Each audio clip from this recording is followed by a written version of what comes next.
pour le codage de Fanon. Donc, on avait donné le principe. Et quoi?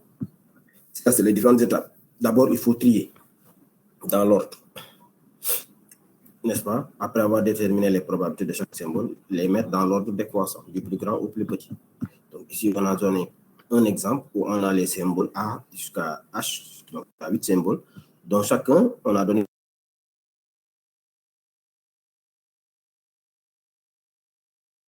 Et on peut même vérifier la somme de toutes. Là, donne 1. N'est-ce pas? De ça en deux sous-ensembles. Donc, quand je divise, c'est soit je divise comme ça, comme ça, comme ça, comme ça, comme ça, ou comme ça. Maintenant, je divise de telle sorte qu'à avoir une division la plus équitable possible. L'idéal, c'est quoi? C'est que quand je divise, quelque part, la somme des probabilités qui sont au-dessus soit identique à la somme des probabilités qui sont en bas. C'est-à-dire, on veut avoir plus d'équité possible. Donc, pour avoir l'équilibre, donc pour avoir le meilleur partage équitable possible.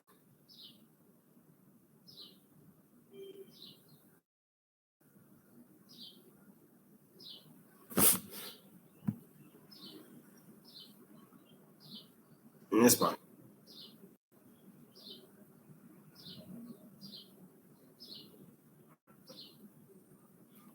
Ouais. Donc là, c'est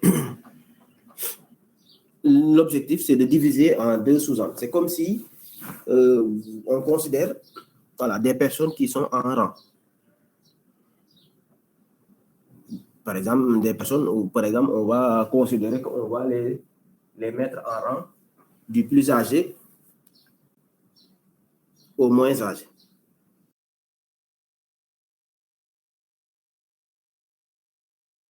On va les mettre dans l'ordre décroissant. Celui qui est plus âgé se met en premier. Celui qui suit jusqu'au dernier, jusqu'au moins âgé. Et maintenant, l'objectif, c'est de répartir l'ensemble de la classe en deux sous-ensembles, de telle sorte que la somme des âges de ceux qui sont dans un groupe soit le plus proche possible de la somme des âges de ceux qui se trouvent dans le deuxième groupe. Mais le partage ne peut pas se faire en faisant un mélange. C'est-à-dire qu'on ne peut pas prendre le plus âgé, le combiner avec le moins âgé. On est obligé de respecter l'ordre qui est là. Donc, soit on divise ici, c'est-à-dire le plus âgé va constituer un seul groupe et les autres vont être dans un autre deuxième groupe. Ou bien les deux plus âgés seront dans un groupe et le reste dans un autre groupe. Donc, on ne peut pas diviser. On ne peut pas faire une combinaison C associée à F. Non, on le met dans l'ordre. On prend soit C seulement, ou C plus B ensemble, ou bien C plus B plus A, ou bien avec F, ou bien avec G, ainsi de suite. C'est comme ça qu'on peut diviser. Mais on ne va plus changer l'ordre. Est-ce que vous voyez? Maintenant, donc qu'est-ce qu'on va faire pour savoir quel est le meilleur partage possible? Je vais commencer par le haut. Je regarde si je répartis ici. Quelle est la somme des probabilités en haut et quelle est la somme des probabilités en bas? Bon. Donc, quelle est la somme des âges en haut et quelle est la somme des âges de l'autre groupe?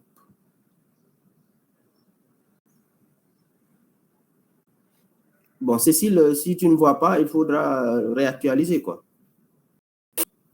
Parce que des fois, votre écran peut être figé si vous avez des soucis de connexion. Et apparemment, oui, apparemment, il a des soucis de connexion.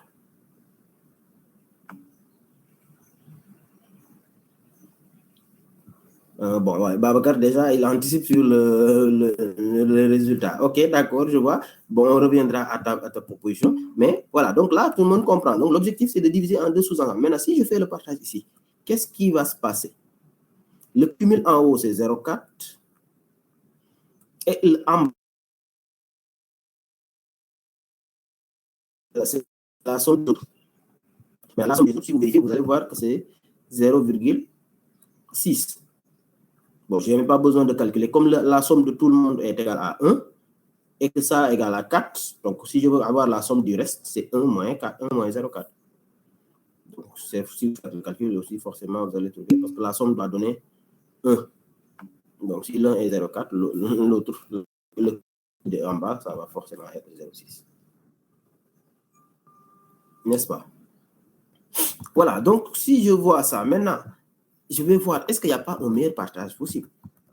Ça, c'est lorsque je fais le partage ici. Si je fais ce partage, j'ai 0,4 dans un groupe en haut et 0,6 dans l'autre groupe.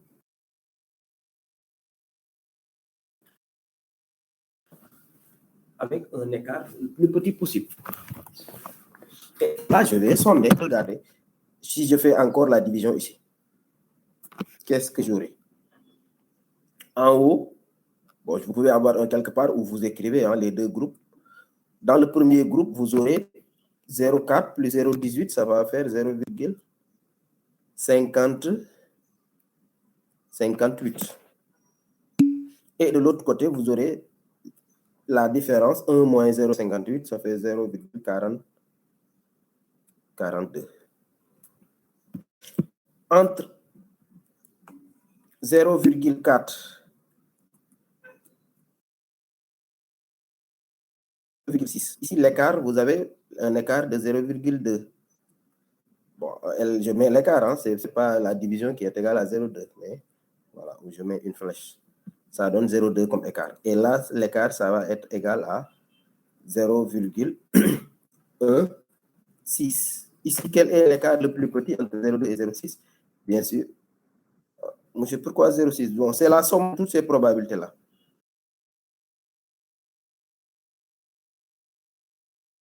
Je dois diviser en deux sous-groupes. C'est le cumul me donne 0,6. Si vous faites le calcul, vous allez trouver 0,6, mais je n'ai pas besoin de les calculer.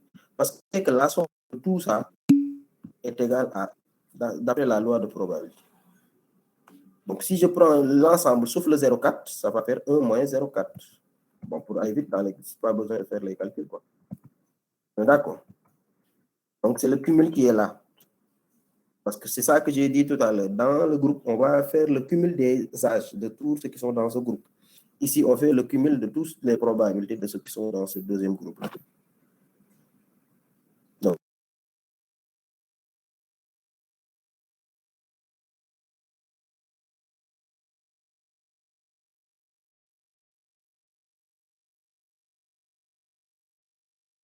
tout le reste.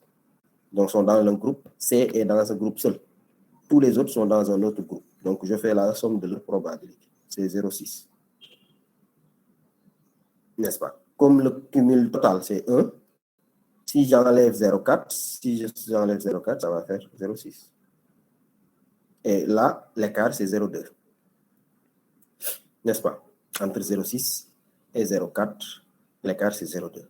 Maintenant, je vais regarder encore, parce que là, c'est un seul cas. Je vais regarder un autre cas où je prends ces deux-là ensemble et le reste dans un deuxième groupement. Donc, en d'autres termes, je fais la division ici, la séparation ici.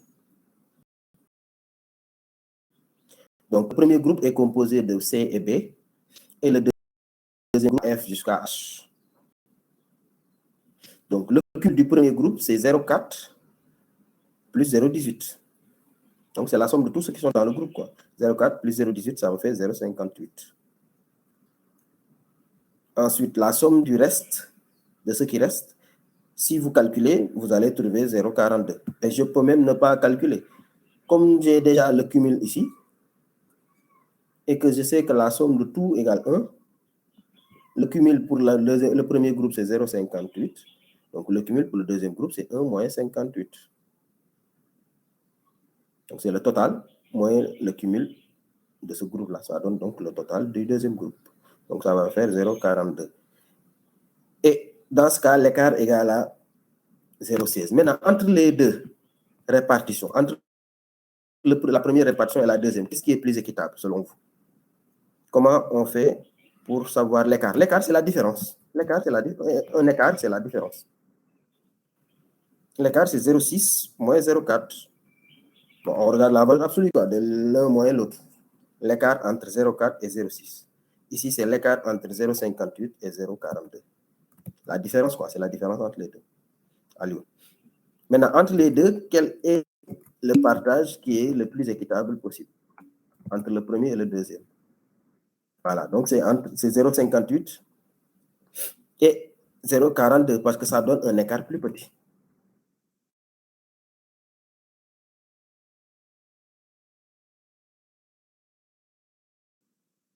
Maintenant, l'idéal,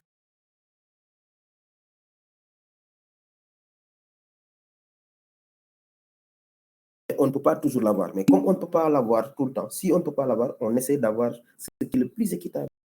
C'est-à-dire, on ne va pas léger un groupe au détriment d'un autre. Non, non, on ne va pas additionner. Non, non, non.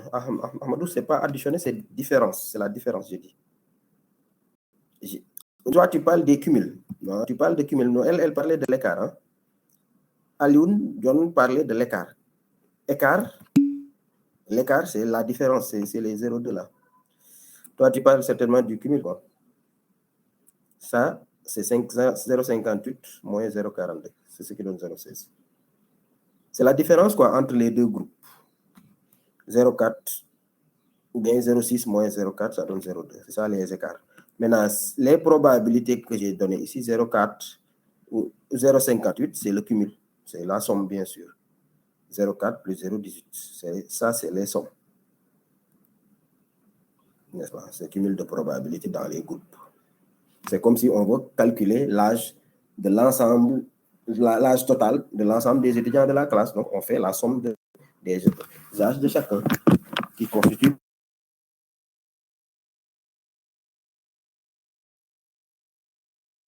probabilité. On fait le cumul ici pour avoir l'âge total de ce groupe-là. Maintenant, quelle est la différence entre les deux cumuls? Et c'est ce que...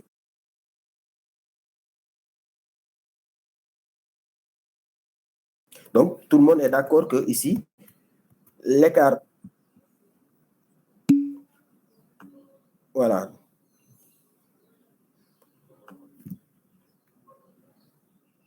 Non, 0,4, ici, c'est un seul groupe. J'ai dit d'abord, bon, je ne sais pas si vous suivez ici, j'ai dit, quand je fais la répartition, je considère que je fais la répartition seulement ici. Quand je fais la répartition dans un premier temps là, si je marque la frontière, tous ceux qui sont en haut constituent un groupe, tous ceux qui sont en bas constituent un deuxième groupe. C'est ça que j'ai donné l'exemple. Imaginez, je prends l'ensemble des étudiants de la classe. Je vous demande de vous mettre en rang, dans l'ordre décroissant des âges. Donc, le plus âgé se met devant, suivi du moins, voilà, suivi de celui qui vient en deuxième position, jusqu'au moins âgé.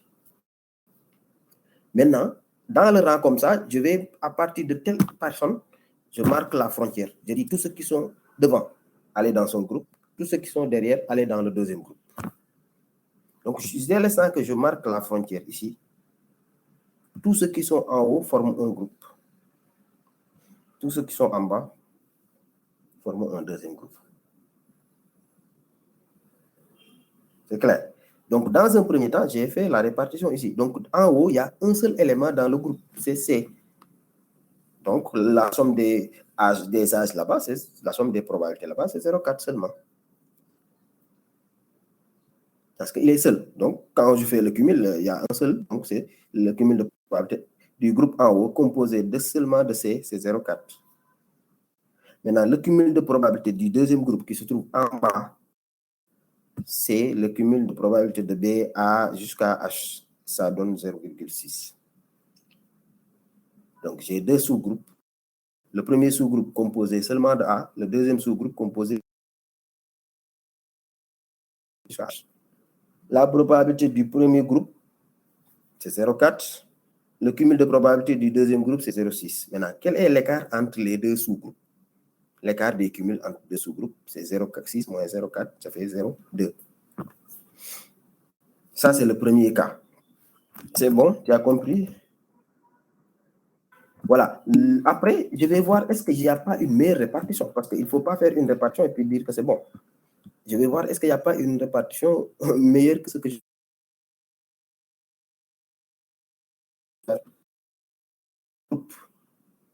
Et des sommes, des cumuls les plus proches possibles. N'est-ce pas? Donc, je vais regarder, je vais faire descendre la frontière. Au lieu de le faire ici, je mets ça ici maintenant.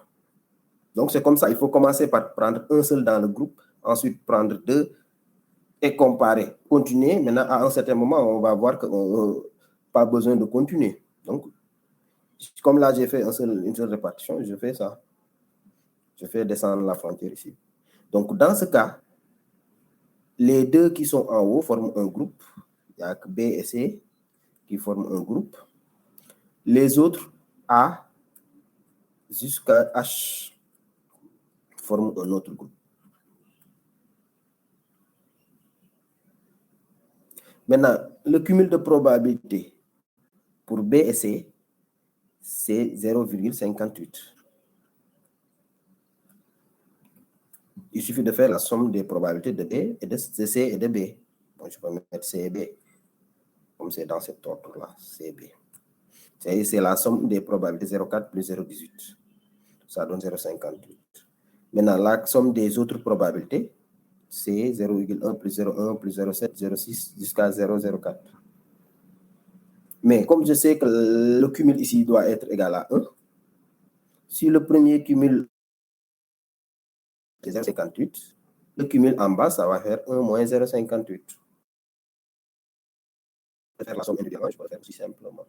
Ça va me faire 0,42. Maintenant, dans ce cas de figure, l'écart entre 0,58 et 0,42, c'est 0,16. Maintenant, entre les deux, qui est-ce qui donne un écart plus petit? Le premier ou le deuxième? Donc, c'est le deuxième.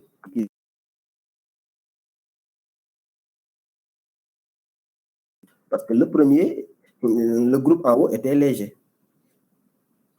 Était beaucoup plus léger que par rapport à l'autre, parce que l'autre était beaucoup plus grand avec un écart de 0,02. Alors que ici, quand je fais la répartition, l'écart est assez réduit. Maintenant, je vais vous poser encore la question.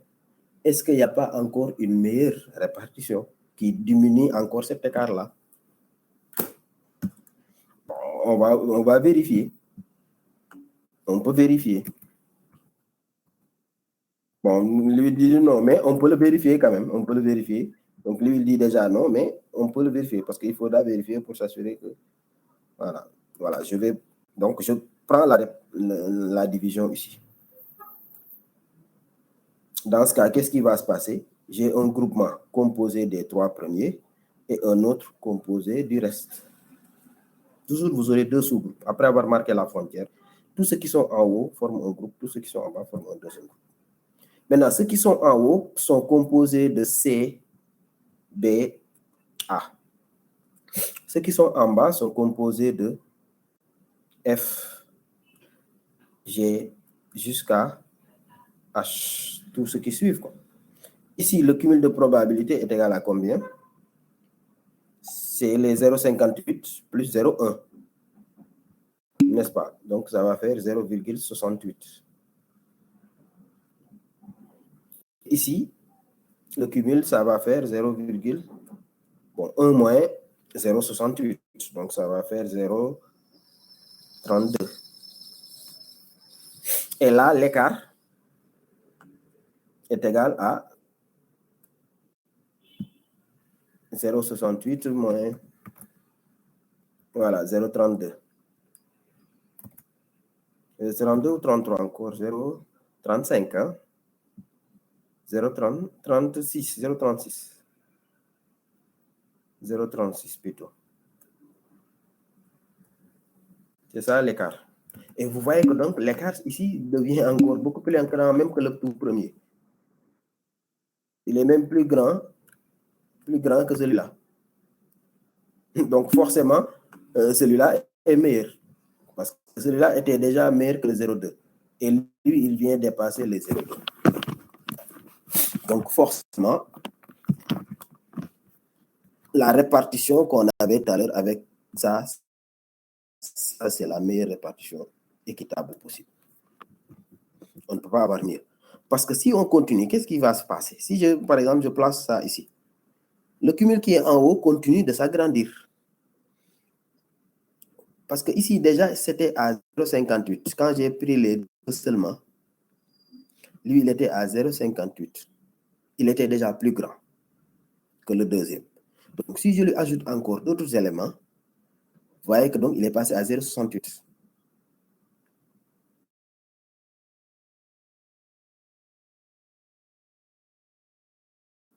Donc, s'il est déjà plus grand, pas besoin de continuer. Parce que je ne pourrais pas avoir un écart plus petit. Si le cumul en haut est déjà plus grand que le cumul en bas, pas besoin de lui ajouter encore. Parce que si vous lui ajoutez d'autres éléments, il devient encore plus grand, l'autre devient plus petit. Si le plus grand devient plus grand et le plus petit devient plus petit, l'écart va se creuser encore. Donc, dès l'instant que celui qui est en haut est plus grand, sachez que vous avez épuisé les possibilités de répartition qui peuvent être meilleures. Donc, dès l'instant qu'on était là, on pouvait prévoir ça.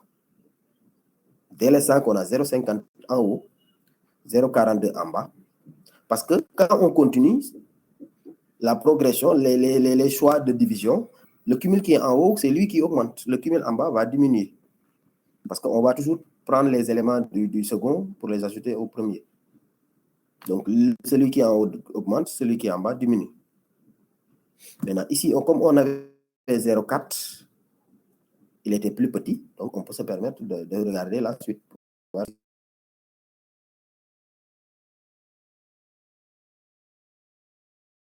Si on lui donne un autre élément, qu'est-ce qui va se passer?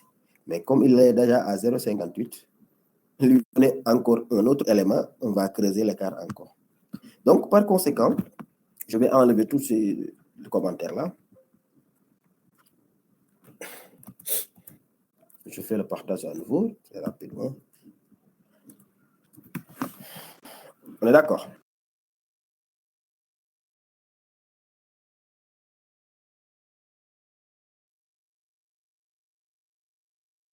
On a vu que donc la meilleure répartition, c'est de prendre B et C dans un groupe.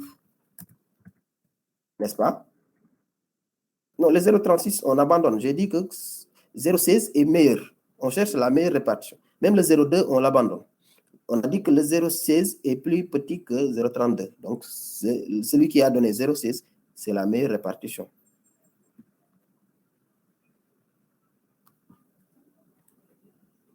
N'est-ce pas? N'est-ce pas? On est d'accord que 0,16 est plus petit que 0,36. Parce qu'on cherche le partage le plus équitable. Et on est d'accord, n'est-ce pas, Dibor? Tu es d'accord que la meilleure répartition, c'est ça? C'est celui qui a donné un écart de 0,16 avec ça. Parce qu'on avait 0,58 ici. Et 0,42 avec un écart de 0,16. C'était la meilleure différence, la plus petite différence. C'est bon, tu as compris, Dibor?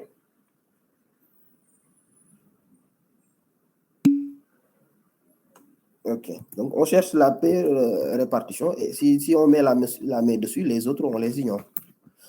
Voilà, donc la meilleure répartition, c'est ici. C'est pour ça que j'ai fait comme ça les accolades qui concernent les deux premiers et un autre accolade qui concerne l'ensemble des autres. Ça, c'est la meilleure répartition. Et quand on fait cette division-là, on fait la division de telle sorte que les deux sous-groupes aient une différence de cumul de probabilité minimale, plus petite possible. Et nous, notre différence, le cumul le plus petit, c'est 0,16. Et ça, c'est les deux sous-groupes. Le sous-groupe composé de C et B et l'autre sous-groupe qui va de A jusqu'à. Donc, le premier sous-groupe, c'est B et C. Et le deuxième sous-groupe, c'est A, F jusqu'à H. C'est ça la meilleure répartition. Maintenant, qu'est-ce qu'on a dit ensuite dans l'algorithme? Assigner 0 pour le premier et 1 pour le second. Donc, on va voir d'ailleurs après qui est-ce qui doit avoir le 0, qui est-ce qui doit avoir Mais on va le faire pour le moment de façon simple. Le premier, on lui donne 0. Le second, on lui code A par 1. Donc, on va leur donner des codes différents, quoi. Le premier sous-groupe, je le code 0, comme ici. Le premier sous-groupe, je mets un code 0. Le second, je mets 1. Maintenant, qu'est-ce qu'on a dit ensuite? On doit répéter la troisième étape, c'est-à-dire la division. Donc, la division, on est libre de choisir le nombre de sous-groupes. Non, 2 sous-groupes. 2. Regardez bien ici, on a dit 2 sous-groupes. 2. C'est clairement indiqué ici, hein, en 2 sous-groupes. Seulement 2 sous-groupes. Tout le temps, c'est 2 sous-groupes. On ne peut pas avoir 3, ni 4, ni... Non. Sous-groupes, tout le temps. Parce qu'on doit leur donner 2 codes.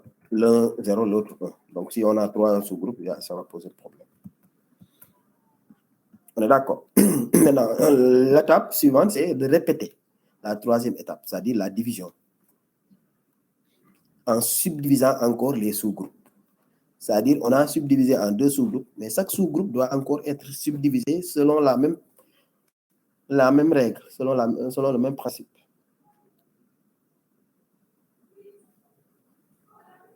Tu vois? Donc, c'est ça le principe. Donc, chaque sous-groupe, on va le diviser encore. Donc, le premier sous-groupe déjà, tant que le sous-groupe est composé au moins de 2 éléments,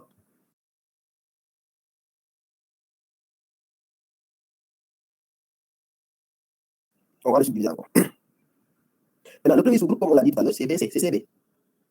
Maintenant, si vous avez 2 sous-groupes, un sous-groupe composé seulement de 2 éléments, donc il faut le répartir aussi simplement en 2.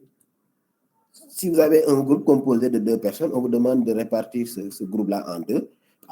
Qu'est-ce que vous allez faire? Répartir ça en groupe, une personne. Il n'y a pas autre manière de faire. Si vous avez un groupe de 2 personnes, on vous demande de subdiviser en 2 sous-groupes. Il n'y a qu'une seule manière, mettre quelqu'un dans un sous-groupe, mettre quelqu'un d'autre dans un autre sous-groupe. Donc, si vous avez 2 éléments, vous le répartissez en 2. L'un dans un sous-groupe, l'autre dans un sous-groupe. Et à chaque fois que vous avez 2 sous-groupes, codez le premier 0, le second 1.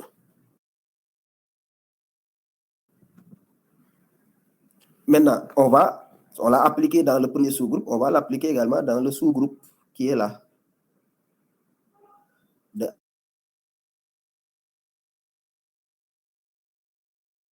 Possible. Est-ce qu'il faut diviser le sous-groupe ici? Donc, ceux qui sont en haut, on les ignore. On a fini avec eux. Maintenant, dès l'instant qu'ici, dans ce sous-groupe, il y a un seul élément, il n'y a plus de subdivision possible. On s'arrête. Dans ce sous-groupe aussi, il n'y a que B. Il est codé 1. On s'arrête. Donc, E, il n'y a plus de division.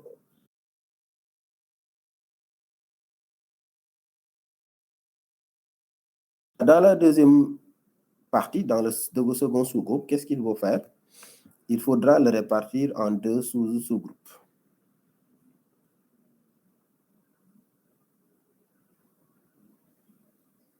Il faut le répartir en 2 sous-groupes. Mais toujours de façon à ce que les... bon, Ahmadou, il faut... Je ne sais pas si c'est au clavier. Revoir ce que tu as écrit. Ah, ok. Tu parles de... D'accord, je comprends. Tu parles des sous-groupes AF ensemble dans un sous-groupe et l'autre sous-groupe G. Voilà, maintenant, on va voir est-ce que c'était la meilleure répartition. Parce que ici, le sous-groupe, c'est de A jusqu'à A. C'est ça que je veux répartir. Comment est-ce que je vais le répartir? C'est ça la question.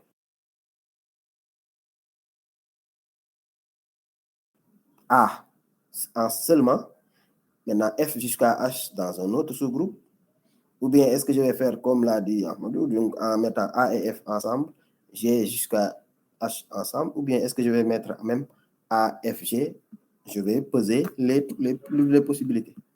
Regardons d'abord si je fais ça ici. Bon, au fur et à mesure, vous verrez qu'après la répartition, bon, il y a une question de logique, quoi. Vous verrez quelle est la meilleure répartition sans pour autant avoir à trop calculer, quoi. Vous verrez qu'en faisant beaucoup d'exercices, vous verrez qu'en regardant, vous savez à peu près quelle est la meilleure répartition. Ça saute aussi quoi après. Parce que ici, celui-là, déjà, A a la même probabilité que F. Si A est seulement dans un groupe, F qui a la même probabilité est cumulé avec d'autres, vous voyez que donc le deuxième sous-groupe sera très grand devant le premier. Et là, je peux même voir que donc forcément, ça ne sera pas la meilleure répartition. Mais pour le moment, on va regarder toutes les options. Je regarde ici, si je fais la division ici, donc j'aurai un groupe composé de A, un sous-groupe plutôt composé de A, et un autre sous-groupe composé de F jusqu'à H. Maintenant, n'oublions pas que les cumuls de probabilité, on avait dit que celui qui est en haut là était 0,58. On ne va pas oublier ces valeurs-là. Le cumul de celui-là, c'était 0,42. Donc, c'est les 0,42 que je répartis en...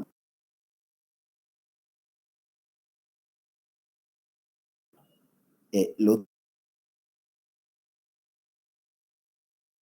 F jusqu'à... Maintenant, la probabilité des autres, le cumul de F jusqu'à H, bon, je peux faire le calcul, ou bien je mets 0,42, 0,42 moins 0,1. Donc, ça va me faire 0,32. N'est-ce pas? Donc, ça, c'est la première répartition. Ici, l'écart est égal à 0,22.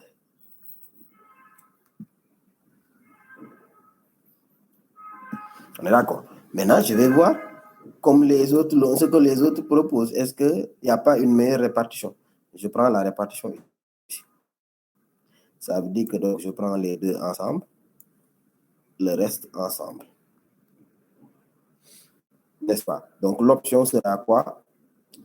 AF, comme ils ont écrit. Et l'autre groupe, c'est G, E, D, H. Donc, deux sous-groupes. Le premier sous-groupe AF et l'autre, tout ce qui suit. Donc, ici, AF, son cumul de probabilité, c'est la probabilité de A et de F. Ça va faire 0,2.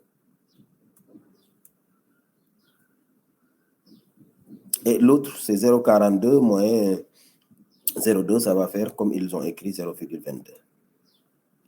Ici, l'écart est égal à combien? 0,22 moins 0,42, c'est 0,02.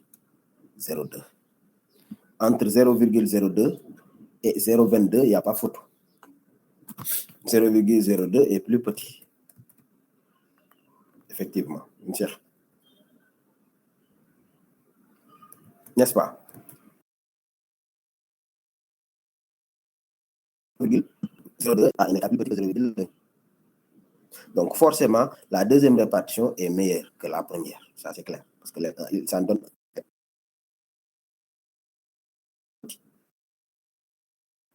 C'est très proche par rapport entre 0,32 et 0,1. Donc, ça, c'est la meilleure répartition par rapport au premier. Maintenant, je peux aussi continuer si je veux. C'est-à-dire, je vais regarder si je cumule les trois aussi. Qu'est-ce que ça va donner? C'est-à-dire, pour le moment, je regarde toutes les options jusqu'à ce que je vois que, voilà. Donc, je vais faire la subdivision ici. Je prends les trois et les trois dans un sous-groupe pour voir qu'est-ce que ça va donner. Bon, je vais faire ça ici. Donc, je considère un sous-groupe et un autre. Le premier sous-groupe, c'est AF. AFG. Ça va donner une cumul de probabilité. Bon, c'était 0,2 plus 0. Donc, ça va faire 0,27. C'est 0,1 plus 0,1 plus 0,07. Et l'autre sous-groupe, c'est composé de E, D et H. Avec comme cumul de probabilité le reste. Bon, c'est 0,42 moins 0,27. Ça va faire quoi? Bon, 0 ici, ça va faire 0. Attendez, oui, c'est 0,6 plus 0,4, déjà, ça fait 0,1, 0,15. Hein?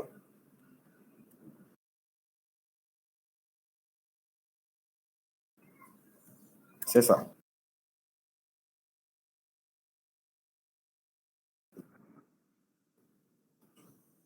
Ici, on va avoir un peu d'espace. 0,27 plus 0,15. 0,27 et 0,15. Donc ici, c'est 0,27. 0,15.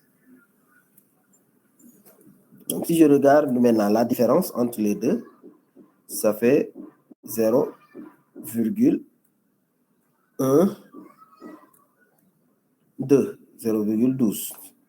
0,12, hein, c'est ça. Voilà, ça va faire 0,12. Comparer la différence 0,12 et toujours que celui-là est meilleur par rapport à 0,12. N'est-ce pas? 0,02 est plus petit que 0,12, qui est aussi plus petit que 0,22. Donc celui-là donne forcément la meilleure, la plus petite, le plus petit écart. Et je n'ai pas besoin de continuer parce que déjà, lui, il devient plus grand. Si comme je l'ai dit tantôt, si le cumul en haut est plus grand que le cumul en bas et que ça ne donne pas un écart plus petit, en continuant, vous obtenez un écart encore beaucoup plus grand. Pas besoin de continuer. Si le cumul d'en haut est plus grand que le cumul.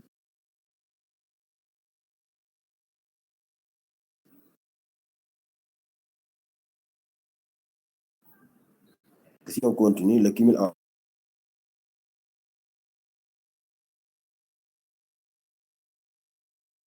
là qu'on a fait ici AF dans un groupe, tous les autres dans le groupe, sous-groupe suivant.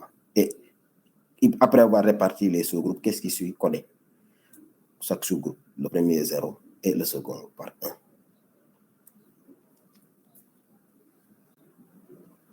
Ensuite,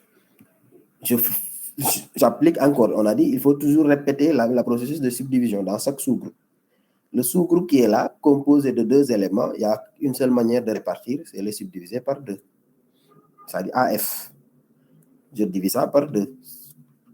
A va dans un sous-groupe, F va dans un sous-groupe. Je mets l'un 0, l'autre 1. Maintenant, comme ils sont composés que deux seuls éléments, ici c'est la fin pour eux. Ici aussi c'est la fin pour eux, parce que chaque sous-groupe est composé d'un seul élément, il n'y a plus de répartition possible. Donc il me reste le sous-groupe GED H. C'est-à-dire ce sous-groupe-là que je n'ai pas encore réparti. Donc ça aussi, je le répartis en deux sous-groupes. Bon, si je...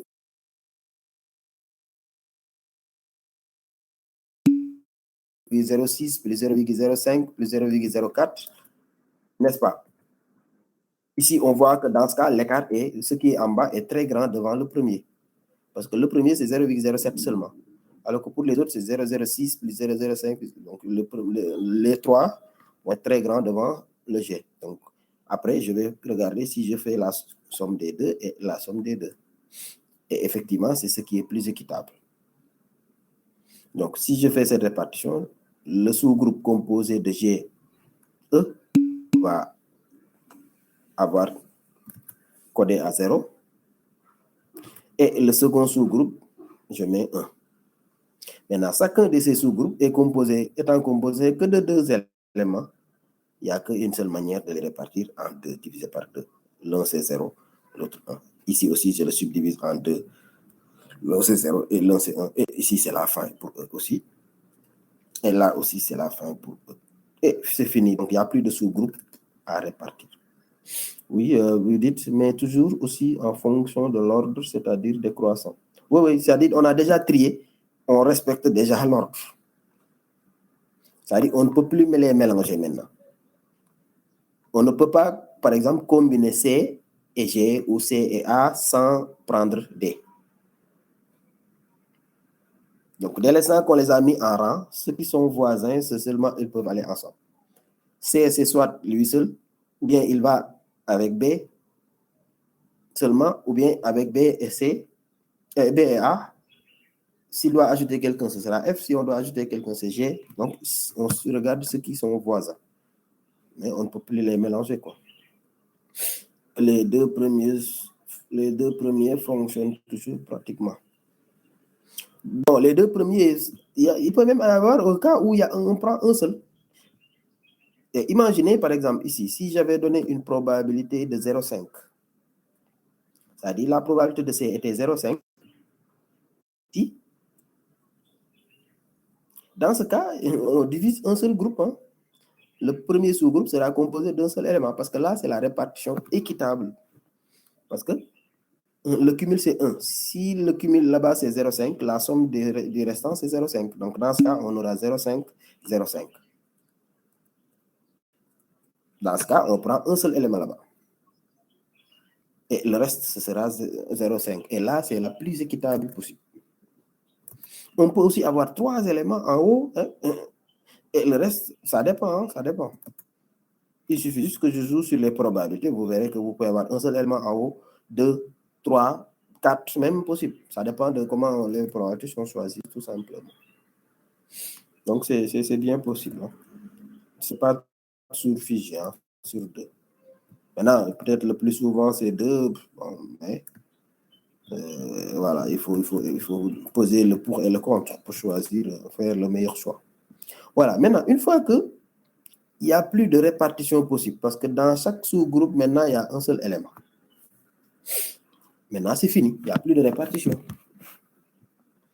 Donc, qu'est-ce qui va suivre maintenant? C'est de donner les cotes de chaque symbole maintenant.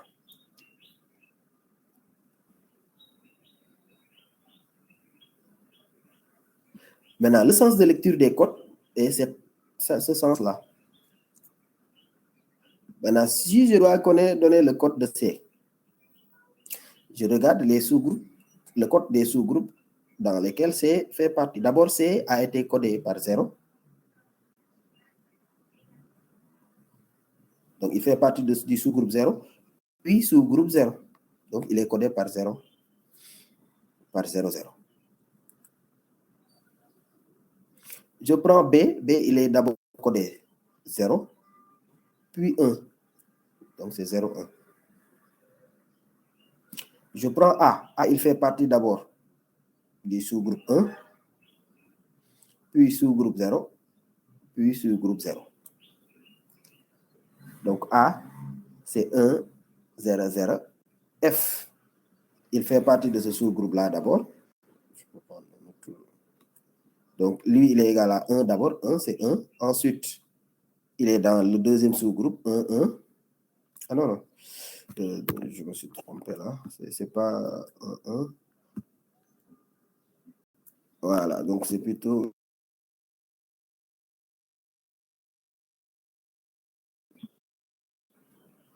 Donc, il fait partie de ce sous-groupe 1 et de ce sous-groupe en haut, parce que le sous-groupe là, 0 encore, hein, parce que c'est les deux A et F qui vont ensemble.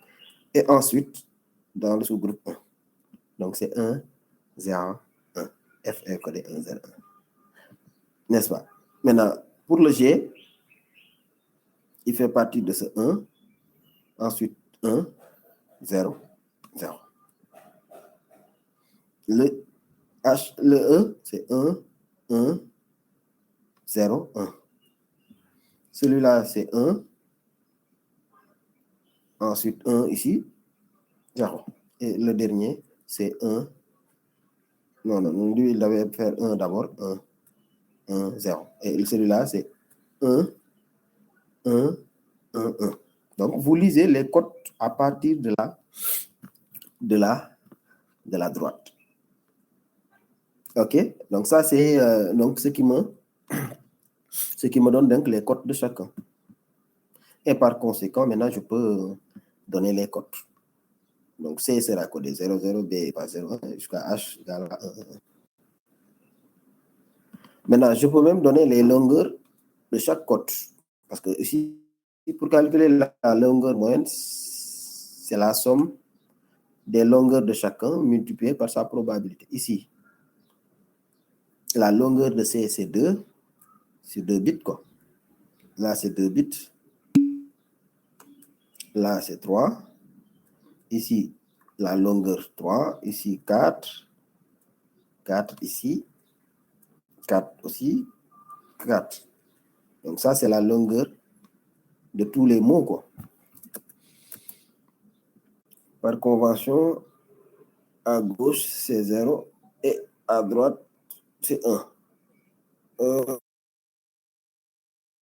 On ne peut pas parler de gauche, de droite, non, la lecture, c'est juste, je récupère les codes.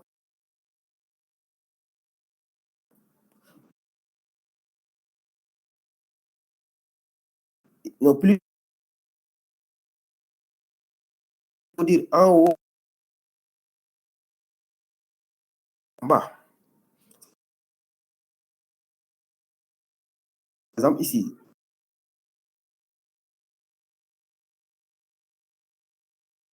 j'ai mis 0.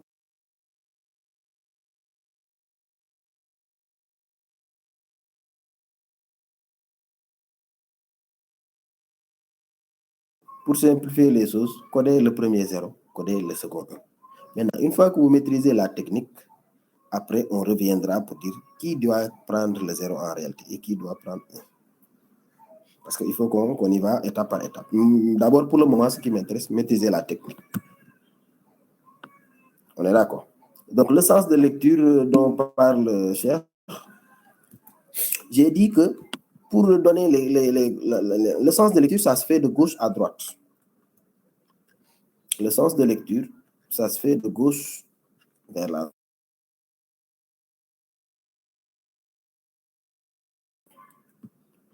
Donc, si je veux donner le code de G, on est d'accord que G fait partie de ce sous-groupe-là qui est codé par 1. N'est-ce pas? Parce qu'il fait, dans la première répartition, il y a C et B qui étaient ensemble. L'autre sous-groupe, c'était A jusqu'à H. Donc, lui, il fait partie de ce sous-groupe-là, donc 1. Ensuite, il fait partie de quel sous-groupe de ce sous-groupe-là? Du second, qui est codé par 1.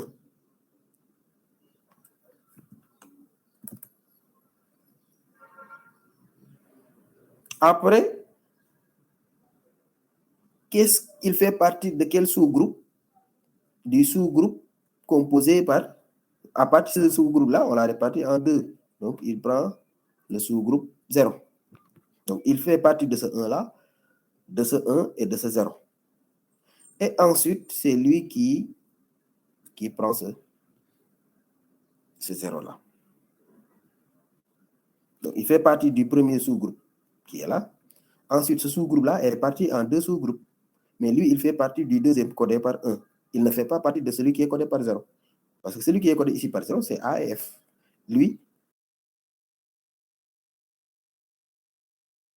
tout ce qui est accolade, c'est des sous-groupes. Maintenant, il faut regarder dans lesquels sous-groupes il est. Il est dans ce sous-groupe-là, codé 1. Ensuite, il est dans le sous-groupe codé 1 ici. Ensuite, dans le sous-groupe codé 0 ici. Ensuite, dans le sous-groupe codé 0. Voilà, de gauche à droite.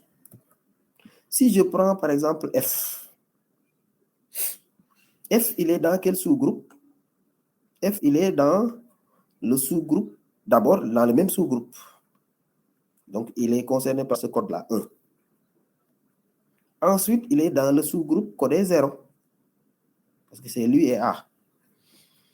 Ensuite, il est dans quel sous-groupe de ce sous-groupe-là? Celui qui est égal à 1. Donc, c'est 1, voilà, 1, 0, 1. Effectivement. De gauche, encore, voilà, c'est ça, de gauche à droite. On est d'accord? Bon, Samba, bon, essayez de revoir les choses là. Donc, on est revenu largement sur, il faut qu'on avance. Donc, parce qu'on ne peut pas revenir essayez de revoir les choses après en faisant les exercices. Il y a certaines choses qui vont, voilà, qui vont se fixer. Hein. Essayez de revoir aussi la vidéo après voilà, après la fin. Et puis, parce qu'il faut qu'on avance. Il y a beaucoup de choses qui nous attendent, donc il faut qu'on avance. Voilà, donc une fois qu'on calcule la longueur de chaque code, N'est-ce pas? Et on aura l'occasion aussi dans les TD de répéter le process et vous verrez que c'est une question d'habitude tout simplement. Voilà, maintenant, une fois que je fais ça, je calcule la longueur moyenne. La longueur moyenne, c'est la somme des probabilités fois la longueur de chaque mot. C'est ça qu'on avait dit. La longueur de chaque mot multiplié par sa probabilité. C'est la somme. Donc, c'est pour ça que j'ai donné la longueur de chaque, si c'est 2 bits, etc. Donc, ce sera 2, ce calcul-là, c'est 2, n, on a fait, donc, la taille de C, c'est 2, fois la probabilité de C. La probabilité de C, c'était 0,4.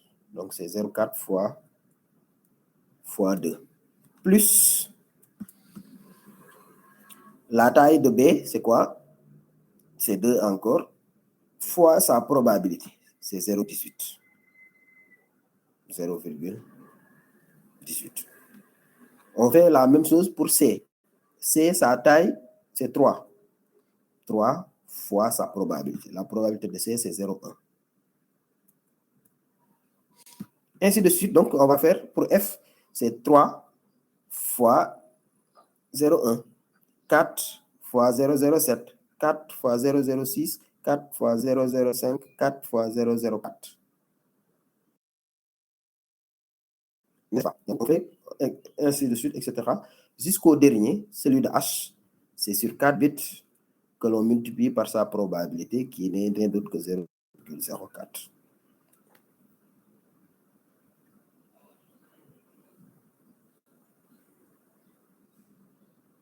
Et par conséquent, qu'est-ce qu'on peut faire? On fait la somme maintenant, et c'est ça qui nous donne les 0,6. Bon, ça, c'est en termes bits, quoi, par symbole. Donc, chaque symbole, en moyenne, est codé par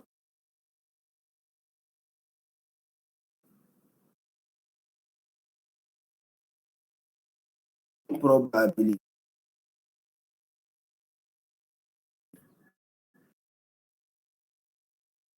« 0,64.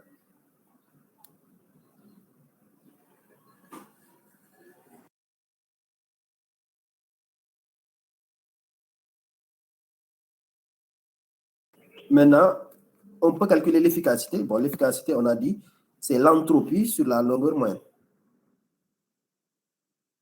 On appelait la formule ici, quoi. L'entropie sur la longueur moyenne.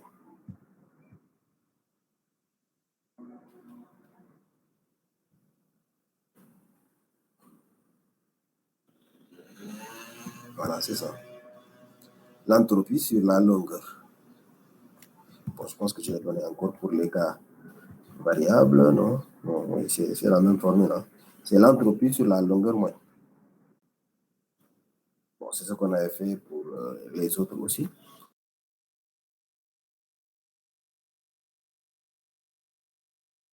« 55. Bon, la longueur moyenne, on vient de calculer. Maintenant, le calcul de l'entropie, c'est cette formule-là aussi. Bon, on l'avait fait ici, n'est-ce pas, dans cet exemple. Et on avait même calculé ici l'entropie. Donc, ici, qu'est-ce que vous faites? Vous appliquez cette formule-là, tout simplement. Somme des probabilités multipliée par log à base de la probabilité, en mettant un moins là-bas. Donc, qu'est-ce que vous allez faire? Vous allez prendre toutes les probabilités. Vous allez prendre 0,4 multiplié par log à base de 0,4. Plus 0,18 multiplié par log de 0,18. 0,1 fois log de 0,2. 0,1 fois log de 0,1. Donc, à base de 0,07 fois log et avec un signe moyen. Si vous faites le calcul. Donc, il faut faire ces calculs-là. Donc, il ne faut pas se limiter à prendre les résultats. Mais tous les calculs que nous avons fait ici, il faut reprendre les exemples. Faites vous-même les calculs pour trouver exactement les mêmes résultats. Comme ça, vous serez sûr que vous avez bien compris. Même si vous avez, voilà, vous comprenez, mais faites-le vous-même, quoi, les calculs. OK? Voilà, donc, on a donc une efficacité donc d'ici de 0,96, donc 96,6%.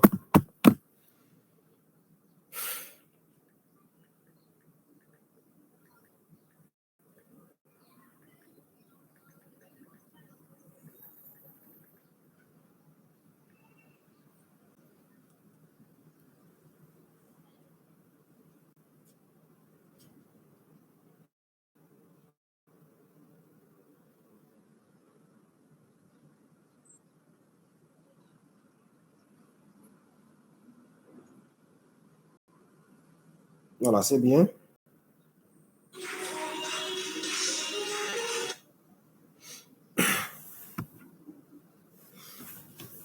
Voilà, donc maintenant, cette même méthode, on peut l'appliquer sur des...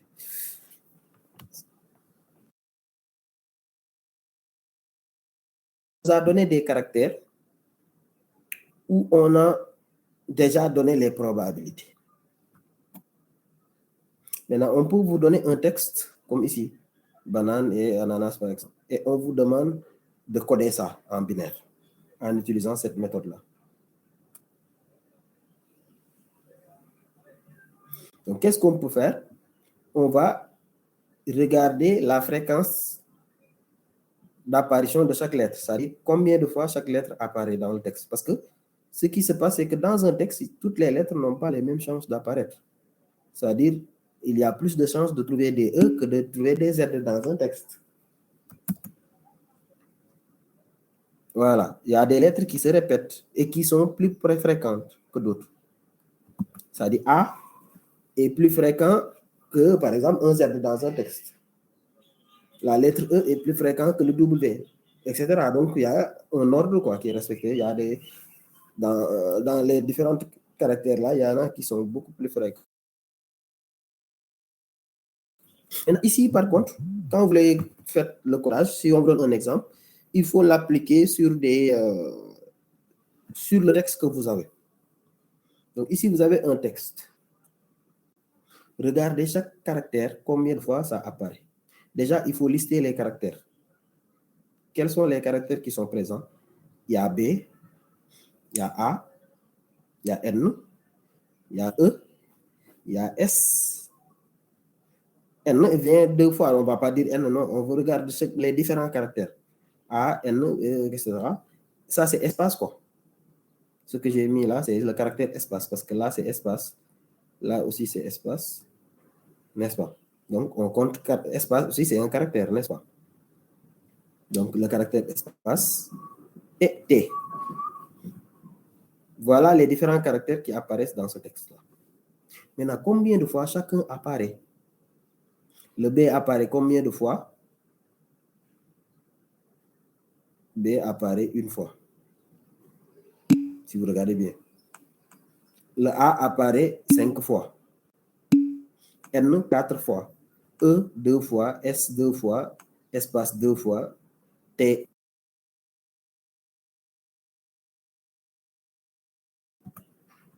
Voilà.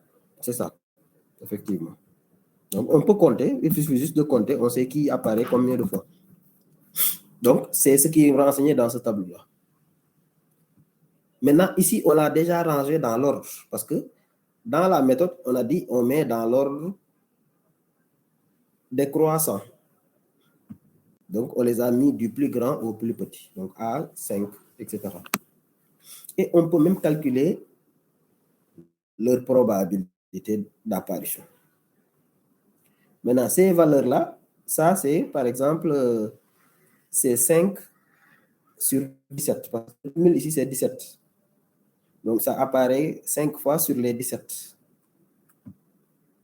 Ici, la probabilité, c'est 4 sur les 17. Quoi. Donc, chaque valeur est divisée par 17 quoi, pour avoir cette probabilité. Par exemple, s'il y avait un caractère qui apparaît 17 fois sur les 17, sa probabilité, c'est 1. Donc, celui-là, c'est 2 sur 17. 2 sur 17, pareil ici, pareil là. Et là, c'est 1 sur 17. C'est ce qui donne les valeurs de probabilité. Quoi. Donc, il y a un exercice comme ça dans le TD, n'est-ce pas? Là aussi, c'est comme ça qu'il faut calculer les probabilités. Il faut regarder chaque caractère, combien de fois il apparaît. Il y a combien de caractères au total, et vous faites la division pour avoir la probabilité. Donc, la probabilité, c'est la fréquence du caractère sur le cumul total, sur le nombre de caractères total. N'est-ce pas? Donc, ici également, c'est 1 sur 17, c'est ce qui donne. Et qui sont donc mis dans l'ordre décroissant, du plus petit au plus grand. Du plus grand au plus petit, plutôt. Maintenant, pour construire le codage, on peut le faire de cette manière. Donc, il y a A, ensuite N, E, S, espace, etc. Donc, c'est l'ensemble avec 17. Donc, on peut travailler avec les fréquences. C'est simple, quoi. Le travail avec les probabilités, on pouvait travailler avec les fréquences. N'est-ce pas? Donc, ici, on a 17. Le cumul total, c'est-à-dire si on prend l'ensemble des caractères et les apparitions, c'est 17 au total. N'est-ce pas? Et on va le répartir en deux sous-ensembles. N'est-ce pas? C'est le cumul des fréquences. Voilà. Ah, d'accord. Oui, c'est la somme des répétitions totales. Ok, le 17, c'est le 5 plus 4. C'est le nombre de caractères total, quoi. Si vous calculez ici le nombre de caractères, vous avez 17. Bon, c'est également le nombre de fréquences 5 plus 4 plus 2 plus 2, 3 fois, plus 1, 2 fois. C'est la somme, quoi. On est d'accord. C'est le nombre, ça correspond également au nombre total de caractères. N'est-ce pas? C'est bon. Voilà, donc s'il y a 17 caractères, maintenant je vais les répartir en deux sous-ensembles les plus équitables possibles. C'est-à-dire, au lieu de raisonner avec les probabilités, on peut raisonner avec les fréquences. Maintenant, je vais regarder si je fais la division ici, la répartition ici. Est-ce que je vais faire la répartition ici avec un seul A seulement ensemble, le reste dans un autre sous-groupe, ou bien je vais prendre ANE,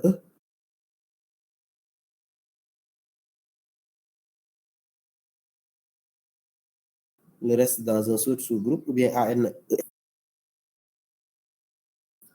Et les autres ont un cumul de 17 moins 5, ça fait 12. Bon, là, l'écart est très grand. Si je prends A seulement, les autres, ils auront un cumul très grand devant le 5. 17, c'est le nombre de lettres. Voilà. Plus les espaces, oui. Bon, c'est le nombre de caractères, quoi, on va dire. Parce que espace, c'est des caractères. Hein? Les espaces, c'est des caractères. Donc, on va dire que c'est le nombre de caractères.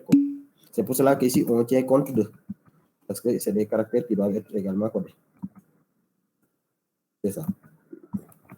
Voilà, donc ici, on répartit en deux. Donc, si on prend A seulement, il a un 5, les autres auront 12. L'écart est très grand. On va voir si on l'associe avec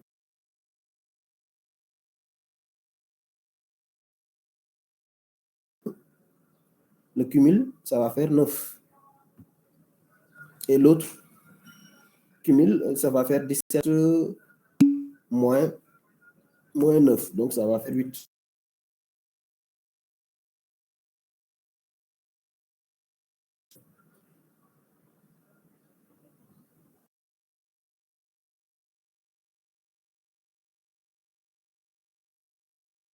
Le cumul en haut sera encore beaucoup plus grand. Donc, la meilleure répartition, c'est ici.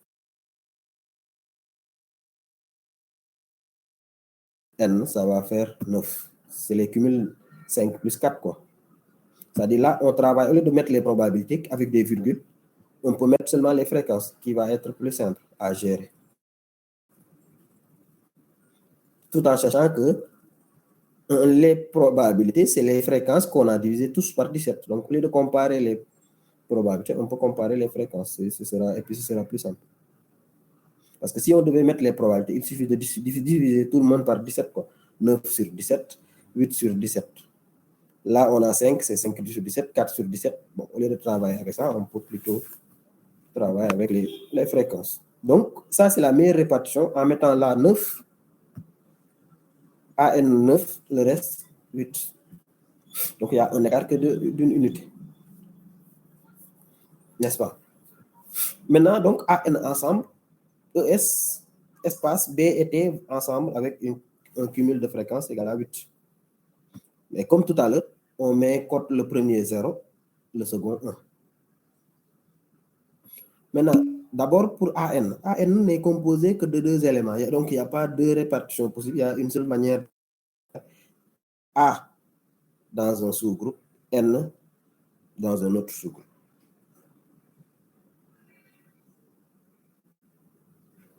Donc A avec sa probabilité 5, N avec son cumul égal à 4, sa fréquence.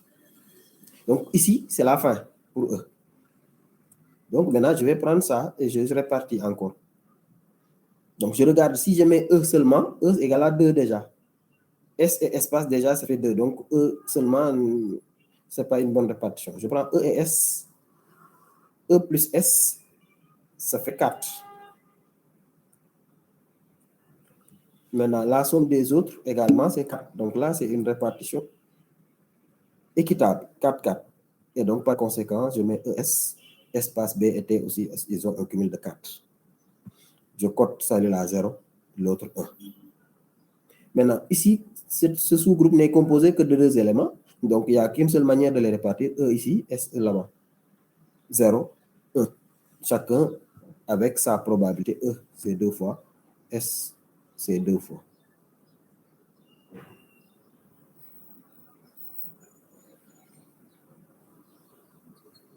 N'est-ce pas? Je donne ici, maintenant, il reste le sous-ensemble. Donc ici, c'est la fin aussi pour E. Là, il reste espace B et T. Donc, comment est-ce que je vais répartir? Donc, on voit que espace, c'est 4. Espace, c'est 2. B et T, leur cumul, c'est 2. Donc, c'est 2, 2. Donc, espace 2 fois. B plus T 2 fois.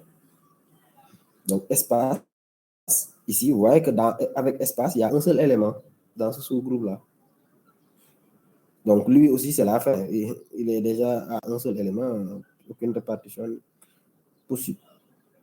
Ici, il est composé de B et T. Aussi, il y a une seule manière de répartir. B est là-bas, T est de l'autre côté.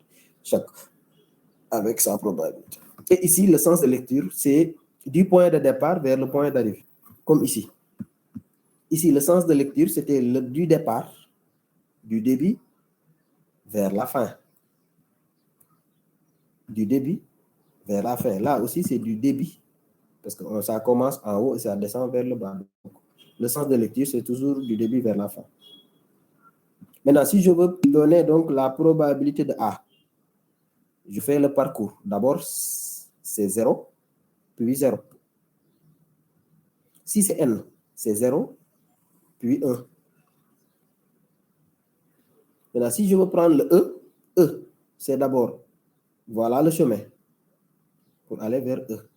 Donc, c'est 1, 0, 0. Pour S, c'est 1, 0, 1.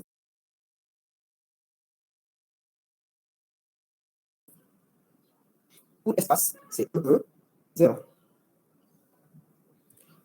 Pour B, c'est 1, 1, 1, 0. Je dessine juste le parcours et après, je vais voir quelles sont les valeurs. Et pour T, c'est 1, 1, 1 et 1. Et voilà les postes que j'obtiens. Monsieur, est-ce que tu as vu 12? Est-ce que j'ai vu 12 ou? Je n'ai pas compris. Est-ce que? D'où vient 12? Vous parlez de 12 ici? Ah, ok. Vous parlez de là. Ça, c'est.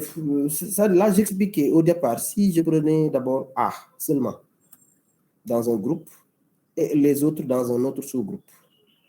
Si je prends A seulement et que je prends encore NE, S, espace, BT ensemble. C'est-à-dire, je donnais juste un exemple. C'est-à-dire, si je prenais seulement A dans le premier groupe, au lieu de l'associer avec N, parce que je regarde donc toutes les possibilités. Donc, j'ai dit, si je prends A seulement dans le premier sous-groupe, tous les autres dans le second sous-groupe. Ah, ok, c'était pas 5, c'était pas... Oui, c'est ça, c'est ça. C'est ça, c'est bien ça. Si je prenais A5 seulement, si je fais la répartition ici, qu'est-ce que ça allait devenir? A seulement, donc, me donne un cumul de 5, parce qu'il est un seul élément. Maintenant, le cumul de tous les autres, c'est 17 moins 5, ça fait 12. Je dis si j'avais pris A seulement et tous les autres dans un autre sous-groupe. Bon, vous voyez maintenant. Maintenant, c'est pas 5 divisé par 12, mais j'ai dit le premier sous-groupe 5, le second sous-groupe 12. C'est pas 5 divisé par 12, mais c'est juste pour dire que je fais la subdivision. Le premier sous-groupe, c'est 5. Et l'autre sous-groupe, c'est un cumul de 12. C'est 4. C'est le cumul qui est là, quoi. N'est-ce pas?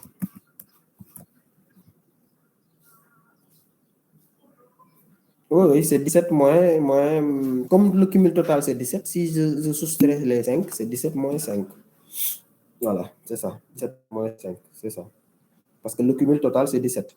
Si je soustrais les 5, 17, ça me donne le cumul du restant. Voilà, c'est ça. Et maintenant, c'est très bien. Donc, je donne les codes de chacun. A est codé par 00, N par 01, E par 1, ça, ainsi de suite. Donc, on a vu déjà comment donner les codes. Maintenant, si je dois coder le message, qu'est-ce qui va se passer? Je code tous les caractères. Donc, je donne le code de B d'abord. Le premier caractère, c'est B. B est codé par ça. Et c'est ça qu'on a ici. Ça, c'est le code de B. Parce que le premier caractère de mon message, c'est B. Ensuite, je code A. A, c'est 00. Donc, ça, c'est A que j'ai codé comme ça. Ensuite, le caractère suivant, c'est N. Je regarde ici. N est codé par 0. Il y a une erreur ici. Il y a une erreur. Effectivement, bon, il y a une erreur. Même le code de B, c'est pas bon. Bon, je vais revoir là, mais ici, il y a une erreur. Mais, donnez d'abord le code. Ensuite, le code de A, qui n'est rien d'autre que 00. Je mets 0, 0. Voilà, il y a bien une erreur. C'est 0, 0. Ensuite, bon, je pense que après, j'ai modifié le message. Là. Je ne sais plus exactement comment je fais pour retrouver ça. Voilà. Ensuite, je pense que je me suis limité à 3 bits. Je pense que j'ai omis un 1 ici. Je pense que c'est ça, peut-être. Peut-être que j'ai omis un 1. Ou bien à la place de ce 0, c'est un 1. Bon, de toute façon, je ferai la vérification, mais je pense que peut-être c'est ça. À la place de ce 1, donc dans ce cas,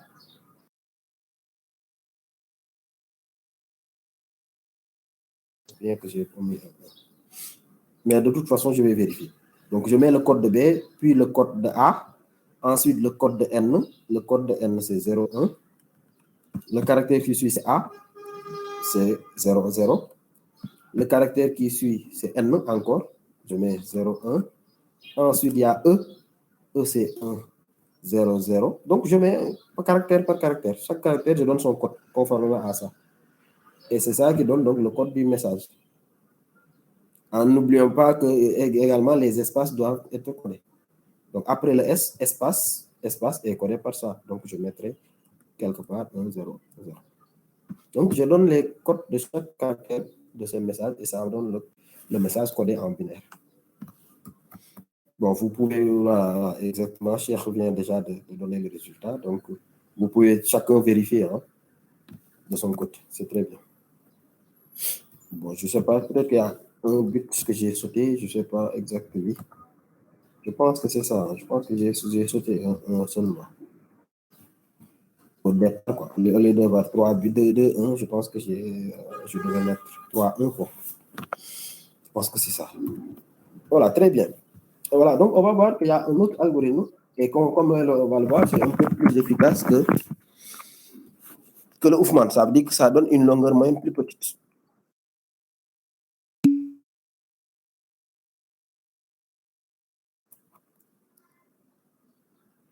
Non, non, non, pour espace, le choix n'est pas libre. Hein. On a dit que espace est codé comme ça. Ça, c'est espace. Espace est codé par... Espace, c'est un caractère comme tous les autres. Ça dit c'est un caractère qui ne s'affiche pas tout simplement, mais c'est au sens de la machine. C'est un comme tous les autres. espace, les espaces là, les deux fois que vous avez espace, vous allez les coder comme 1, 1, 0.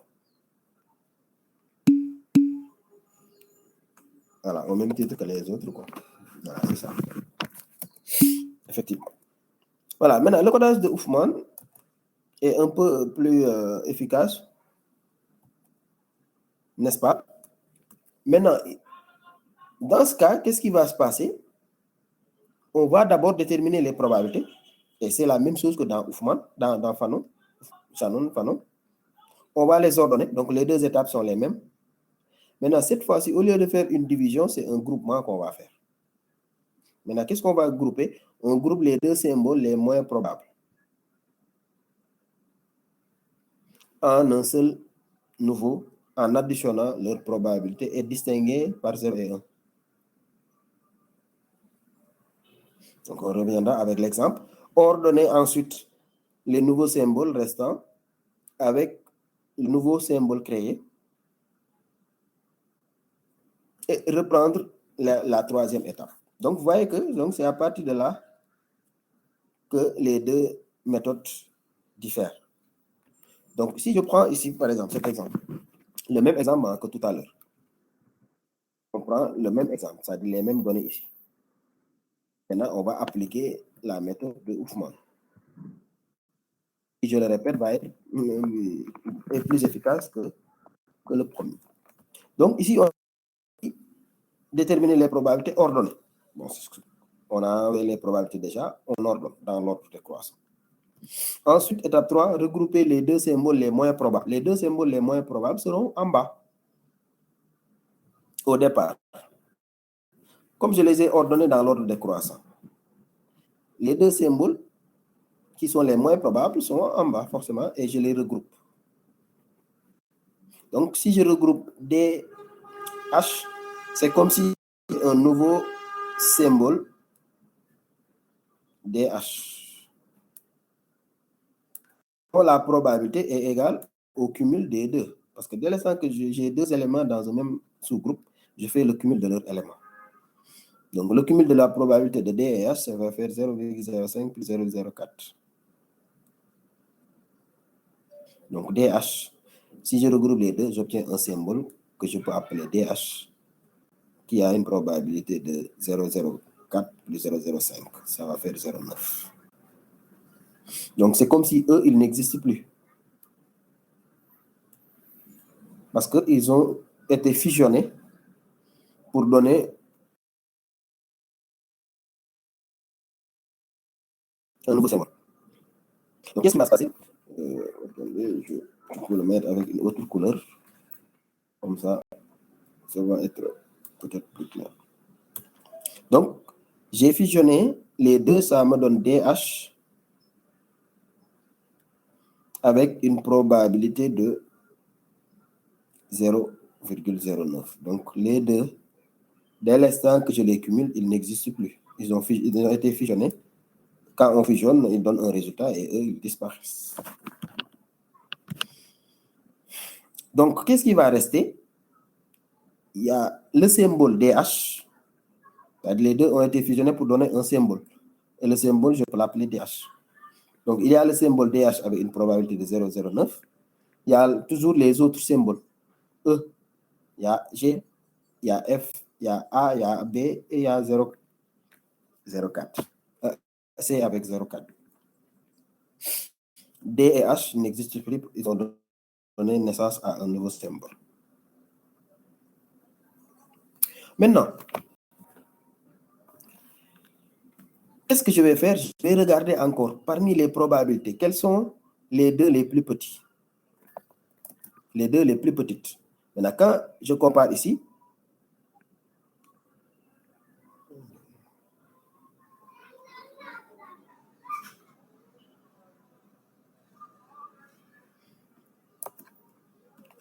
OK?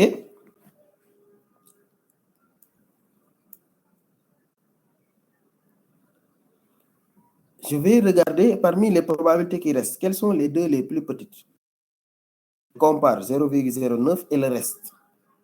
Les 0,5 et 0,05 et 0,04 n'existent pas. Donc, ce qui reste, c'est 0,09, 0,06, 0,07 0,1, 0,1, 0,18, 0,4, 0,4. Qu'est-ce qui est plus? Quelles sont les deux les plus petites? Voilà, donc c'est plutôt, tu veux dire E et G, hein? Papa a dit, hein? C'est ça. Non, non, les deux probabilités les plus petites. C'est-à-dire ce qu'il y a, je répète, j'ai fusionné. Au départ, les deux les plus petites, c'était qui? C'était, on est d'accord que c'est ceux qui sont en bas. Maintenant, qu'est-ce que j'ai fait? Je les ai fusionnés pour avoir un nouveau symbole. Je vais l'appeler DH. Avec une probabilité de 0,09. Donc, eux, comme ils ont donné naissance à un nouveau symbole, ils ont été fusionnés, ils n'existent plus. Donc, le symbole qui existe, c'est DH. Et les autres symboles, E, G, avec chacun sa probabilité. Donc, ici, c'est G et E qui ont là les probabilités les plus petites. Parce que H a une probabilité 0,9. 0,9, c'est plus grand que 0,07, c'est plus grand que 0,06.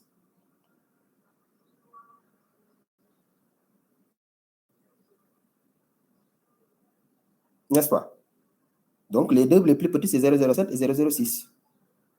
Parce que 0,09 est plus grand que ces deux-là. Donc, celui qui a donné naissance a un cumul de le plus petit. Donc, les deux plus petits qu'on va fusionner. Donc, les deux plus petits, ce sont ces deux-là. On a fusionné en mettant le premier 0 et le second par 1.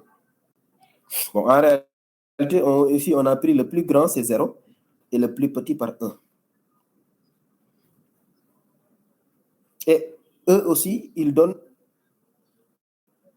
un symbole que je vais appeler GE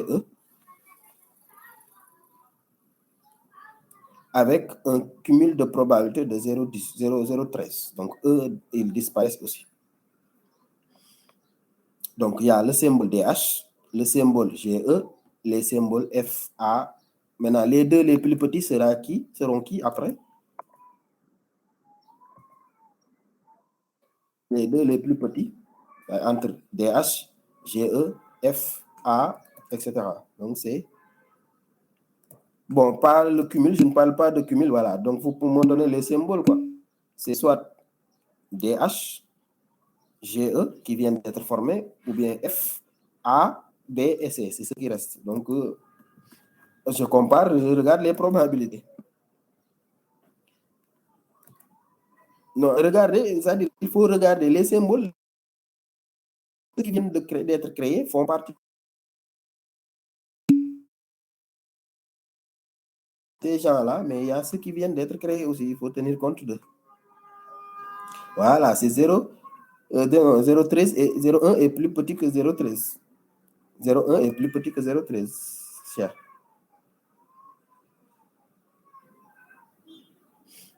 Parce qu'à partir de là, qu'est-ce qui reste? Ça dit G n'existe plus, E n'existe plus, D n'existe plus, H n'existe plus. Mais ils ont donné naissance à d'autres symboles. Il y a le symbole GE avec une probabilité de 0,13.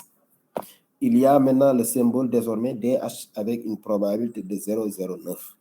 Maintenant, il y a également les autres symboles qui étaient là déjà, A, F, A, B, C, en plus des deux autres. Donc, il faut aussi, eux aussi, ils font partie de, voilà. Eux, ils font partie de la comparaison, les nouveaux symboles créés. GE et DH. Voilà, donc il faut tenir compte d'eux. Donc, je regarde parmi les valeurs 0,09, 0,13, 0,1, 0,1, 0,18, 0,4. Quels sont les deux les plus petits? Effectivement, c'est 0,9, 0,9. Je ne sais pas pourquoi vous oubliez celui-là. Voilà, c'est 0,09. Bon, il y a l'autre qui l'a cité, mais il a payé 0,13. Cher. Voilà, donc le plus petit, c'est 0,09. Suivi de qui? 0,1. Parce que 0,13 est plus grand que 0,1. N'est-ce pas? 0,13 est plus grand que les deux 0,1. Donc, le 0,13 n'est pas plus petit. Donc, 0,09 est le plus petit, suivi de 0,1. Donc, c'est pour cela que ce sont les deux qu'on a fusionnés ici. Parce que 0,13 est plus grand que ces deux-là. Et même 3. Donc voilà, c'est 0,09 et 0,1. Les deux cumulés me forment un nouveau symbole. Avec un cumul, la somme des deux probabilités, 0,09 plus 0,1. Voilà, 0,19. Le symbole créé, je vais l'appeler quoi? F. C'est peut-être ce que l'autre voulait dire, hein, en me mettant les trois variables. Je vais créer un nouveau symbole que je vais appeler F, parce que c'est la fusion de F et DH. Donc FDH. Je vais l'appeler FDH. Voilà, effectivement, FDH. Parce que c'est la fusion de F et DH. Donc, dès l'instant que je fusionne les deux, F n'existe plus, DH n'existe plus.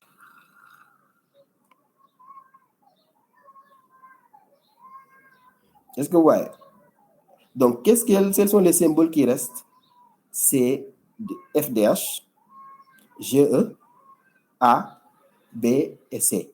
Quels sont parmi ces cinq-là, les deux valeurs les plus petites de probabilité? Les probabilités, c'est 0,19, 0,13, 0,1, 0,18.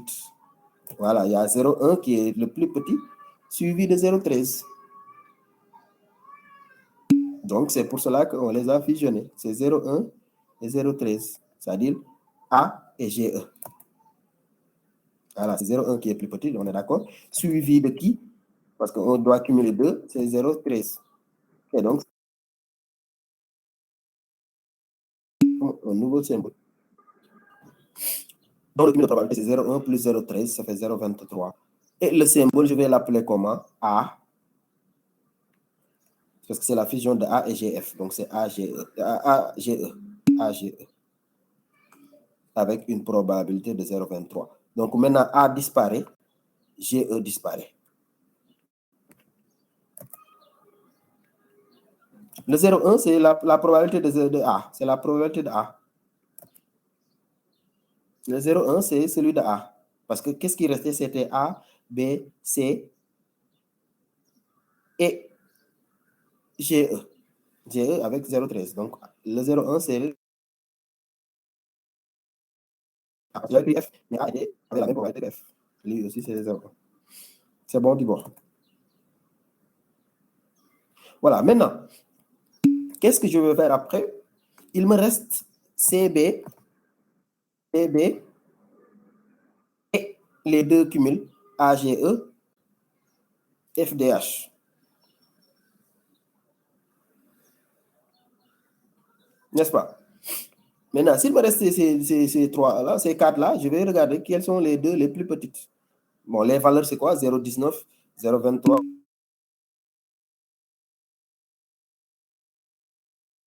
19. Voilà, 0,18 et 0,19. Donc, c'est pour ça qu'on les a réunis comme ça pour former un symbole dont la probabilité, c'est 0,37. C'est la somme des deux. Et le symbole ainsi créé, je vais l'appeler, par exemple, B. Voilà, B. Bon, je peux l'appeler BF. C'est BFDH. Parce que c'est la fusion de B et DH. FDH. Voilà. DH. Et le FDH disparaît. Voilà, BFDH. Voilà, c'est ça. Donc, maintenant, qu'est-ce qui va rester? AGE, BFDH et le C. Ce sont les trois qui restent. Maintenant, quels sont les deux qui ont les probabilités les plus faibles? AGE, BFDH et C.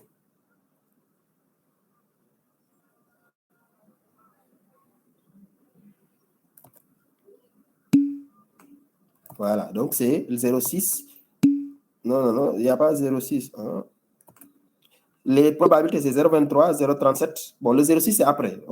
Les probabilités, c'est 0,23, 0,37 et 0,4. Voilà, c'est 0,23 et 0,37. Parce qu'il reste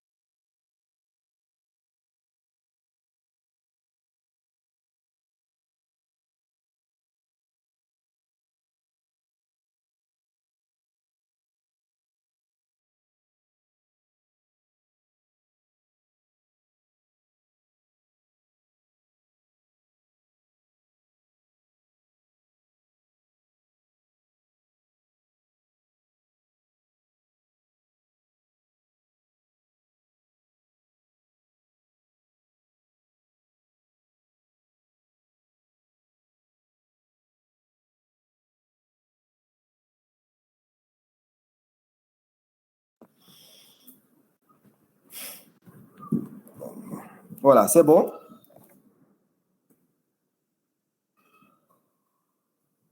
Donc ici, maintenant, il va me rester, donc en cumulant les deux, bon, j'obtiens ici un symbole que je peux appeler par exemple AG. Bon, on n'est pas obligé d'écrire les symboles, hein, c'est juste pour que vous compreniez mieux. AG, B, F, D, A. Ça, c'est le nouveau symbole avec un cumul de probabilité de 0,6. Et il reste toujours le C qui est en compétition. Les deux que je viens de créer disparaissent. Laisser la place à ce nouveau symbole. Donc, il reste que deux symboles. Ce symbole-là, 0,6, et l'autre, 0,4. Donc, bien sûr, je n'ai pas un autre choix que de les réunir les deux. Ça me donne toujours ici, vous aurez une probabilité de 1. Parce qu'on fait le cumul de toutes les probabilités au finish. Et ça, c'est la fin. Donc, je cumule les deux symboles qui restent et j'obtiens la fin. Et après cela, qu'est-ce que je fais très rapidement? On va maintenant donner les codes. Maintenant, les codes, c'est dans le sens contraire cette fois-ci. N'est-ce pas? Je suis là. Hein? Qui est-ce qui dit où est le tuteur? Bon, il y avait une petite coupure, mais je suis revenu. Hein? Voilà, de la droite vers la gauche. N'est-ce pas? Maintenant, ça dit, il faut regarder à partir de là, quel est le chemin qui mène vers C. Le chemin qui mène vers C, c'est ça. Et je regarde quels sont les codes que je rencontre.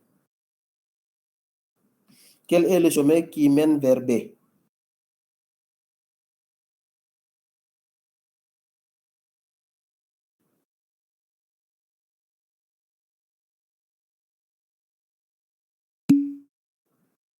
Bon.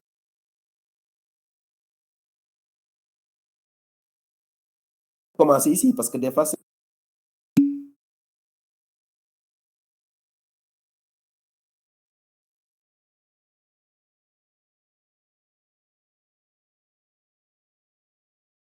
n'est-ce pas?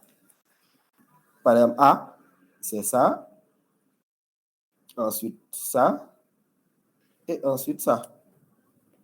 Donc, si je prends de la droite vers la gauche, c'est 0, 1, 1. Donc, pour dessiner le chemin, ça peut être plus facile de dessiner de la droite vers la gauche. Mais quand vous lisez les codes, vous le lisez dans le sens contraire, de la droite vers la gauche. Mais pour dessiner, ça peut être plus facile de prendre départ au niveau de l'élément. Par exemple, si je prends F, je peux dire que c'est ça. Voilà le chemin. Et je peux regarder quels sont les codes que j'ai rencontrés de la droite vers la gauche. C'est 0, 0, 0, 0. Et ainsi de suite pour tous les autres. Et voilà les codes que vous obtenez. Et ensuite, vous donnez la taille, 1 bit, 3 bits, 3, 4, 4, 4, 5, 5. Donc, vous pouvez calculer la longueur moyenne.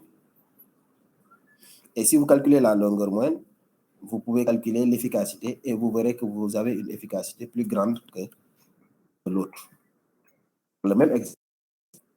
Ici, c'est 96,6%. Ici, vous avez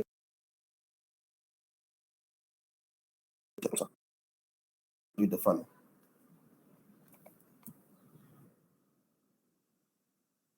Bon, maintenant, bon, ce qui reste, c'est le RLE. Bon, je peux vous prendre peut-être 5 minutes pour vous expliquer juste cette méthode, ce diapo-là, et puis on va.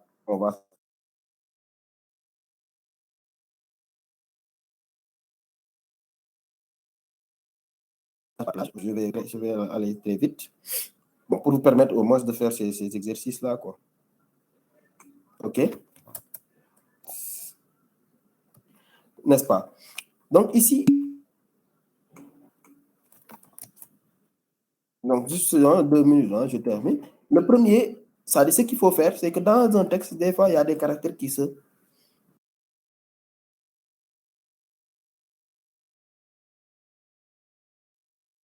Si, par exemple, vous avez ce message-là, et vous constatez qu'il y a un certain nombre de caractères qui se répètent.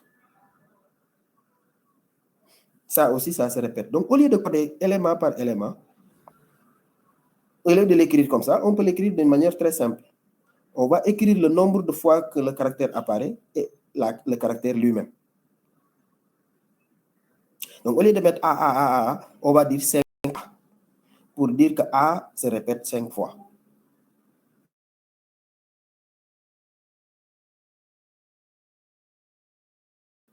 Au lieu d'écrire H, on va dire 14H pour dire que H se répète 14 fois. Donc, on pouvait le faire aussi, on pouvait le faire de cette manière. A, 5 et H, 14. C'est-à-dire, on peut décider de mettre le caractère avant le nombre de fois ou bien le nombre de fois avant le caractère. Ça redonne la même chose. Et ici, on va se retrouver avec combien de caractères dans ce second message-là? C'est 1, 2, 3, 4, 5. Ici, c'est 5 caractères. Alors que là, c'était 19 caractères. Entre coder 5 caractères et coder 19 caractères, vous voyez que coder 5 caractères est plus facile que de coder des 19 caractères. Et le gain même, on peut regarder la taille avant moins la taille après sur la taille totale. Et donc ici, on a un gain de 60. Bon, vous revoyez la formule du gain, vous allez vous rendre compte. Ça, c'est la taille avant et la taille après. N'est-ce pas? Donc, on obtient ici un gain de 73%. C'est la même chose aussi si on prend cet exemple. Le B apparaît 7 fois.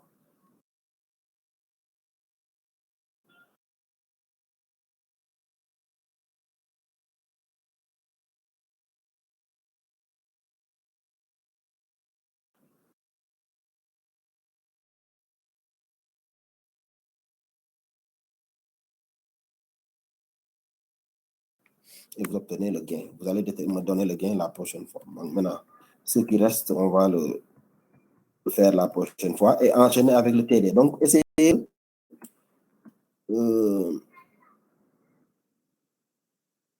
de faire les exercices du TD. Donc, la prochaine fois, on va finir avec ce chapitre-là et on entame les autres chapitres. Hein, parce qu'il y a beaucoup de choses qui nous restent. Donc, essayez d'anticiper déjà sur la partie qui reste dans ce cours-là. On va essayer de le faire rapidement et on va enchaîner avec les exercices du TD. Donc, dès la prochaine séance, il faut qu'on finisse avec ce chapitre-là pour pouvoir progresser sur les autres. Voilà, c'est bon. Donc, je vous laisse, c'est bon. Ok, donc on s'arrête là. Que tout le monde prépare les... Maintenant, voilà, la manière dont vous allez préparer le TD, voilà, j'ai oublié de vous le dire. Vous préparez, vous faites ça sur feuille. Hein? Quand vous préparez les TD, faites ça sur feuille. Quand vous faites sur feuille, vous le scannez. C'est-à-dire, parce que c'est vous qui vous allez montrer ce que vous avez fait. Ce n'est pas à moi de venir présenter les solutions. C'est vous qui devez le faire. Donc, chacun prépare ça sur feuille. Maintenant, quand vous devez corriger, vous projetez. Donc, vous mettez ça dans votre machine. Après l'avoir scanné, bon, sur vos téléphones, là, il y a des PDF scanners, il y a plusieurs outils qui vous permettent de le faire, quoi. Non, vous le...